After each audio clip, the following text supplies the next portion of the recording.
Good morning traders, and welcome to this week's weekly market analysis, Monday the 29th of June.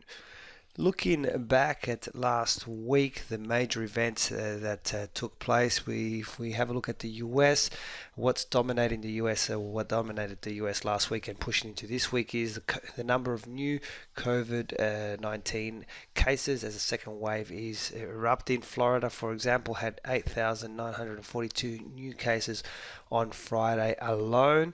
At this stage, it seems that investors are interpreting higher cases in COVID to equal more stimulus, and of course more stimulus is basically weakening of the US dollar, so the US dollar has particularly fallen out of favor towards the end of last week. This week coming, the major events in terms of the data is non-farm payroll, so all eyes will turn towards that and to see how the job situation is developing there in the US. From Europe had a solid start to the week, but lost most of those gains Thursday, Friday, towards the end of that week. And for this coming week, there is no major due out, so the euro will be pretty much pushed around by any headline news and pretty much more by the other dominant currency in any of the European pairs. From Australia, the Aussie dollar had a fairly contained week. It did jump early on, only to fall back Thursday, Friday, as investors' concern turned to the focus of Chinese economic reports, which were due out over the weekend. That there is no major data scheduled for the Aussie dollar for this week, so let's see how that one plays out. So there you have it. That's a quick summary of what took place last week. Let us now jump into our full analysis and have a look at what the markets have for us from a technical point of view this week. Kicking off with the Aussie US dollar, what I'm noticing, I've marked out, well, first of all, if you allow me to zoom out to say a weekly chart, we notice that a previous weekly high, now this is a weekly chart, so that is quite some time ago, and this level is basically marrying up. So I always like to see key levels just to see what the market is doing and possible points or zones of resistance or support. So if I go now back to my daily, we can clearly see that the market reached that level and pulled back straight away, which was exactly the previous level as I just showed you on a weekly chart, and it's there as well. So what I've noticed now is that it did pull back to a region here, and it's shot off that region 2 times, so it looks like it could start to consolidate in this area here. So the kind of trades that I'm going to be looking for, I'm going to be trying to trade inside that channel, which looks to be like a developing channel. So I could even drop into a 4-hour time frame now, and I can see it better looking out for my opportunities. Now at the moment we are right here, so a couple of options here. Now I've dropped into a 4-hour time zone. You can do this off a daily as well, but I can see it a little bit clearer here. So I would be looking for price action reversal patterns on the bottom support line, okay, and I would be looking to trade back up. Now at the moment the bottom support line looks fairly good, because we have definitely one zone and 2 zones where it has already acted supportive, and the other option is we could look for the market to head up to the top level. Now remember, this level is quite strong because we have this one here, and we got the one that's all the way over there from the weekly chart. Okay, so it is a strong level. So I would look for price action reversal there to try and trade back down into the channel. So let me clean that up. The 2 options are, we're looking for price action reversal to occur there to trade up, or for it to occur up the top and trade down. Alright, so that's my game plan for the Aussie dollar.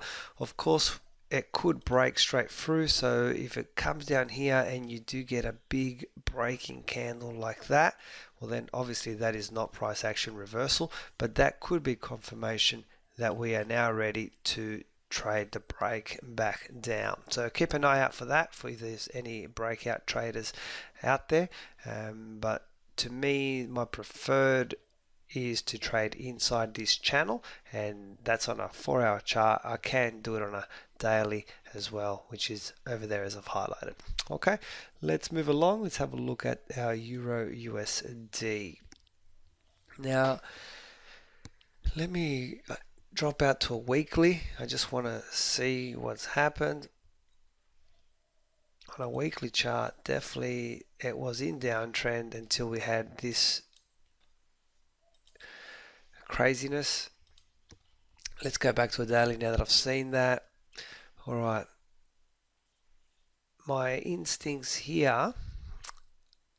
Now I would normally be looking for buys. Okay, I would be looking for dips and buying opportunities in the dips to continue to go up. However, if I look at this particular chart here, when it got to a high and it dipped back down, the next high was not higher than this one. Okay, so that basically tells me that the trading zone is getting narrower. If it was going to be more classic type trending, this high would have been up there somewhere. Then, so like what I'm trying to say is it would have been like this, gone up there, come back down, and this would be the trade that we would be looking to go up. But that has not happened. So in fact, this one seems to be narrowing. Let me drop into a 4-hour time frame. Let me, on a 4-hour time frame, I can actually, let me see if I can get a channel in here. I think I can. On a 4-hour time frame, I've actually got a falling channel. I didn't see that before. And we've got 1 level, 2, 3 support touches from the bottom channel. On the top side we have 1 and 2. So this is a legitimate channel, falling channel, 4-hour time frame. Okay, so this makes it easy now.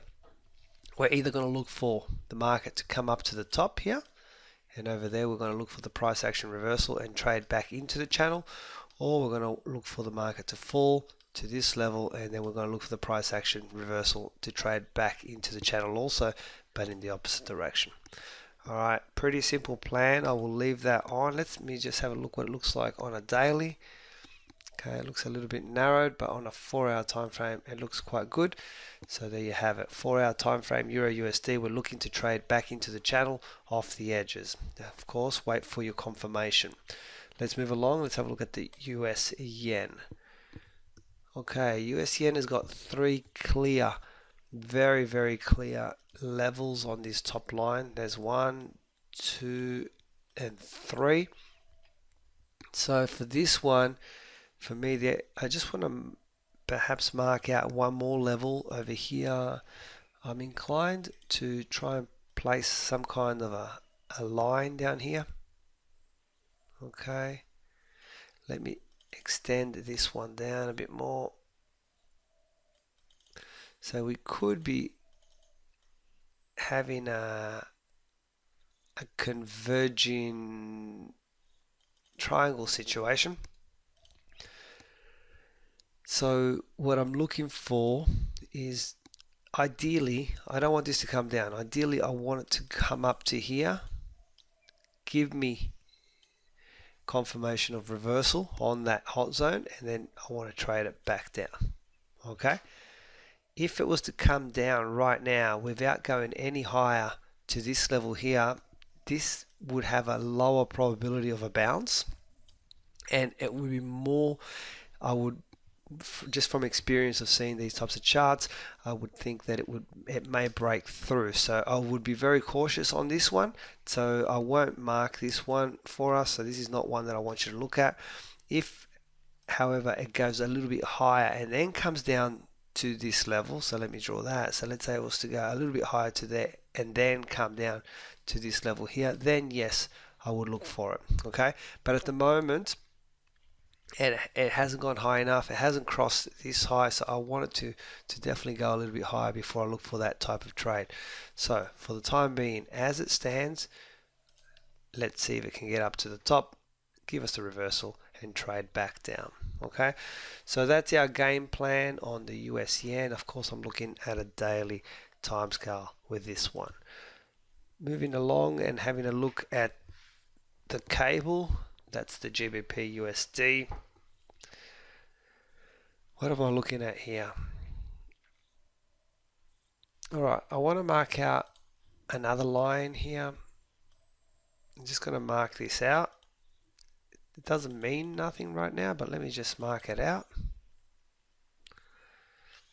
Okay, so I've got two levels there, and this bottom line that I'm showing here, it's really nothing at the moment, but let's see if the market does fall to that level. Okay, let's look and let's see if I get a strong reversal pattern occurring here, then I might be inclined to take that one. It's not truly a double bottom because we have all of this which is actually lower than those bottoms, so it doesn't really count as a double bottom. But look, let's just wait and see if it does happen and it's a very clear solid reversal pattern. We may take it and I'll call it out if it happens, but what I'm more looking for is if this goes up to here, and then from this level, definitely if I get a reversal, that is something that I would much rather trade. Okay, so this is my number one preferred game plan for the GBP USD. Let's see if it can rise back up to that level, and then from that level we would be interested to trade it down, as long as we have some kind of price action reversal to confirm the move for us. Okay, alternatively, if it does come down to this level, let's wait and see the quality of that reversal before we make a decision on that particular trade. All right, there you have it. That's our GBP USD for this week. Let's look at the USCAD. Okay, USCAD we were tracking before. This is actually a really good example of a breakout. We were tracking this triangle. We were looking for trades in there, and have a look at that red candle. That is a very solid breaking candle, and when you get the break, typically from that level you take your trade down, and consequently it has pulled off. And this one is almost textbook. Typically this distance here is what you can expect as a target profit. Okay, so these distances, whatever that distance is there, just bring it over here, and typically that's how much you can expect the break to be. Okay, now that's already happened, but it was a good opportunity to show you that. At the moment right now with this particular one, what we may look for is continuation. If I can get a good reversal here somewhere, just to continue into the pattern, so basically just continue down. Okay, so let's look for it. If it continues to rise, the other option is I can extend this level out here, and let's see what happens when it reaches here. Previous support can become future resistance. Okay, so let's look for that as well. So those are the two options. If you do get a good reversal pattern right now, it would be kind of trend continuation down, but alternatively we can try and wait. It may not reach that top level where I've circled right now, but if it does, then definitely I'll be interested in looking for reversal there, so that I can so the previous support could now become new resistance. Okay, all right, US CAD, there you have it. Let's move it. Have a look at the Kiwi US dollar. Okay, Kiwi US dollar seems to be going into a tight range here. Let me just drop into a 4-hour chart. I just want to see it. Okay, I'm going to mark out this level down here. I just want to see if I got anything there. Let me go back to a daily. I just want to see that.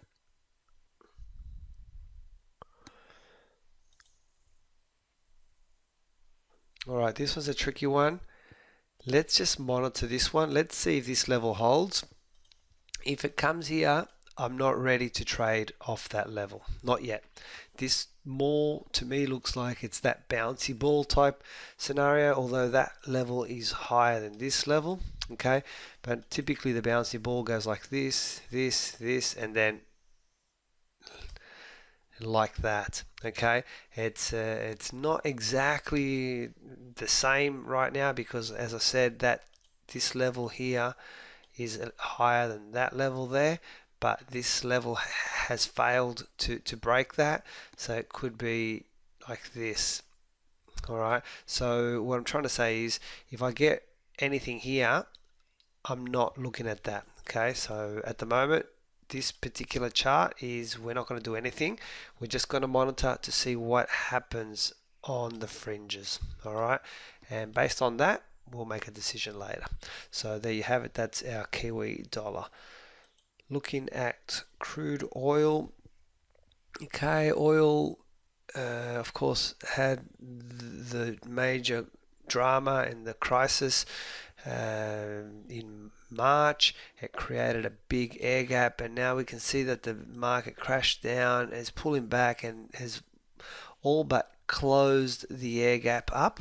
So any gap traders should be out of the equation right now. So what I'm going to do is I'm just going to move this out because I don't need it anymore.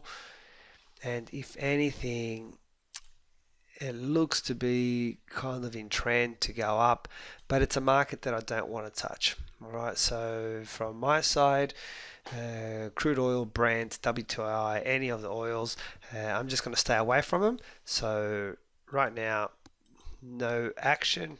And for those of you who must try and get some kind of diagnosis on it, to me it looks like it's slowly trending upwards. Now where the next support level or resistance level may be, the key, I'm just going to let's put a marker in it. The key has got to be over here somewhere. I'll just mark it there. That's at the $53 mark, but that is still a long way away from where we are right now. So this is particularly why it's a market that I just don't want to touch it. Okay, let's move along. Let me have a look at the Aussie 200. So this is our index. Let me just look at a weekly first. I just want to see, just so that everybody can take a real good look. I heard this morning analysts talking about superannuation funds in Australia, and they were saying that it had dropped down some 30 odd percent, and the values had virtually recovered. You can clearly see that Aussie 200 is the index of the exchange, and clearly that is not the case. It definitely dropped significantly more than that, and we're still off that mark to recovery. So we were at these levels, and right now we're down here. We can see that we've recovered more than 50% of the way, but not 85% as they're claiming. Of course, a lot of that is mainstream news, and it's in general not that educated or not that precise. But this one, let me just go back into a daily now.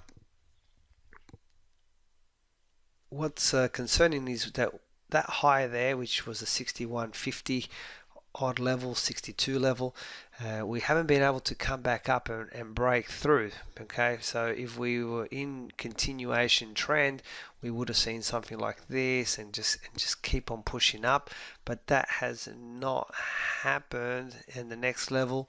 And now this is the threatening level. Will that level continue this way, or will it act as support? For me, this chart doesn't say anything, so when the chart doesn't really have anything clear, that automatically means to me is that I will not trade this one. So for me, it's nothing, but those are my views on the Aussie 200. All right, and finally, gold. Now this is an interesting one. Let me just go to our weekly chart for a moment.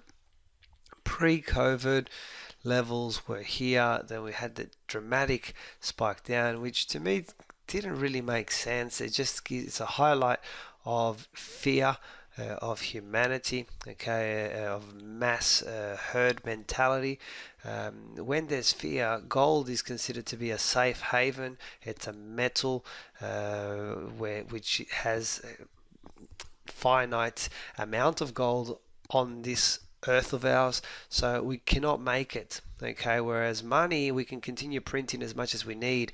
So when crisis and mayhem happens, generally people will look to exchange their paper for gold, for the metal, okay. So it dived down, so which was inexplicable, and consequently has recovered and continue to go beyond, okay, which makes sense now. So what's happening makes sense to the current economic situation that we have globally. At the moment, we're continuing to make higher highs. So look, it's sometimes scary to continue to trade in the direction of higher highs, okay? But this is what we would define as trend trading. So if you're looking for opportunities in gold, it's like every dip, as long as the trend stays intact and is not broken, then we can continue to become buyers, okay? So there you have it. That's pretty much my thoughts on gold. That's the analysis for this week. If you have any question, guys, please feel free to contact us. Let me just put my details back on the screen.